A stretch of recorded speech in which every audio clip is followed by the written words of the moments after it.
പുള്ളിക്കാരി എനിക്ക് തോന്നുന്നു ഞങ്ങൾ എക്സിബിഷൻ വെച്ച് കൊടുത്തതിന് ശേഷം എപ്പോഴും ഈ മുടി ഇങ്ങനെ പിടിച്ച് വലിച്ചു വെച്ചു. ഈവൻ എൻ്റെ മുടി പോലും ഞാൻ ഇങ്ങനെ ഒരു 1 month കണ്ടിന്യൂസ് വലിച്ചു കഴിഞ്ഞാൽ എനിക്ക് മുടിയുടെ അവസ്ഥ എന്താ എൻ്റെ നല്ല നമ്മുടെയൊക്കെ മുടിയുടെ അവസ്ഥ എന്തായിരിക്കും എല്ലാവർക്കും അറിയാവുന്ന കാര്യമായിരിക്കും.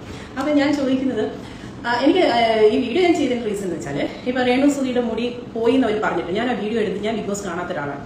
അപ്പോൾ ഞാൻ ഈ ഒരു പ്രശ്നം വന്നപ്പോഴാണ് ബിഗ് ബോസിലെ ആ ഒരു സംഭവം ഞാൻ എടുത്തൊന്നൊരു വീഡിയോ ചെക്ക് ചെയ്തത്. അവരിൽ അതിൽ രേണു പറയുന്നത് ഇങ്ങനെ രീതിയിൽ കെയർ ചെയ്യണം. ആദ്യത്തെ ഒരു വീഡിയോ ഞാൻ കണ്ടു ശരിക്കും ഷോക്കായി. പുള്ളിക്കാർ പറഞ്ഞു ഹെയർ എക്സ്റ്റൻഷൻ ചെയ്തെടുത്ത് പറഞ്ഞു ഹെയർ വാഷ് ചെയ്യാൻ പാടില്ല. വളരെ റോങ് ആയിട്ടുള്ള ഇൻഫർമേഷൻ ആണ്. അതായത് എക്സ്റ്റൻഷൻ വെച്ചാലും ഹെയർ ഡെയിലി വാഷ് ചെയ്യാൻ പറ്റുന്ന രീതിയിലുള്ള എക്സ്റ്റൻഷൻ നമ്മൾ വെച്ചിരിക്കുന്നത്. പല ടൈപ്പ് എക്സ്റ്റൻഷൻ ഉണ്ടായിരിക്കും. പക്ഷേ ഈ എക്സ്റ്റൻഷൻ ഡെയിലി ഹെയർ വാഷ് ചെയ്യാം. നിങ്ങൾക്ക് ഓയിൽ ഇടാം, ഷാമ്പു വാഷ് ചെയ്യാം, ഹെയർ ഏത് രീതി വേണമെങ്കിലും സ്റ്റൈൽ ചെയ്യാം. അതൊക്കെ ചെയ്യാൻ പറ്റിയ എക്സ്റ്റൻഷനാണ് നമ്മൾ വെച്ചു കൊടുത്തത്.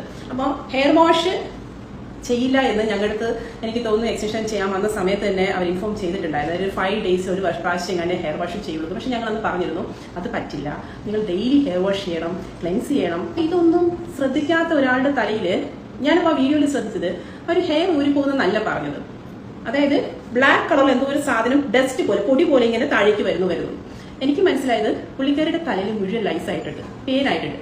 അതായത് ആ ഒരു അതായത് ഇൻസൾട്ട്, അതായത് വേറൊരാൾ കാണുമ്പോൾ പലരുടെയും പ്രശ്നം അയ്യോ പേരെന്ന് പറയുമ്പോൾ എല്ലാ സ്ഥലത്തും അയ്യോ അതൊരു ഭയങ്കര നാണക്കേടാവും. അപ്പോൾ വാക്സ് ആണ് അത് എന്ന് മറ്റുള്ളവരിൽ എത്തിക്കാനാണ് പുള്ളിക്കാരി ഇങ്ങനെ കാണിച്ചത്. അതായത് ആ പുള്ളിക്കാരുടെ തലയിൽ മുഴുവൻ പെയിനായിട്ടുണ്ട്, അത് ഷുവറാണ്. എന്ന് വെച്ചാൽ ഒട്ടും ക്ലൻസിനെസ്, അതായത് ഹെയർ വാഷും ഇല്ല, മുടിയോ കോം ചെയ്യാറില്ല, ഇങ്ങനെയൊക്കെയുള്ള ഒരാളുടെ തലയിൽ എന്താ സംഭവിക്കുന്നത് എല്ലാവർക്കും അറിയാവുന്ന കാര്യം തന്നെയാണ്. കൊണ്ടുവന്നിട്ടിന്റെ സത്യാവസ്ഥ ഞാൻ അറിയിക്കും. അപ്പം രേണു എന്ന് പറഞ്ഞ ഒരാളെ വെച്ചിട്ടല്ല നമ്മുടെ സ്ഥാപനം ഈ വർഷം ഇത്രയും നാൾ പോയത്. രേണു എന്ന് പറഞ്ഞ ഒരാൾക്ക് നമ്മൾ ഹെയർ എക്സ്റ്റൻഷൻ മാത്രമല്ല ചെയ്തത്, മൈക്രോ ബ്ലേഡിങ് ചെയ്തു, സ്കിൻ വൈറ്റനിങ് ട്രീറ്റ്മെന്റ് ചെയ്തു. അവരുടെ ലൈഫ് സ്റ്റൈൽ എന്താണെന്ന് ഞാൻ ആലോചിച്ചില്ല, നമ്മളൊരു സർവീസ് ചെയ്തു കൊടുത്തു.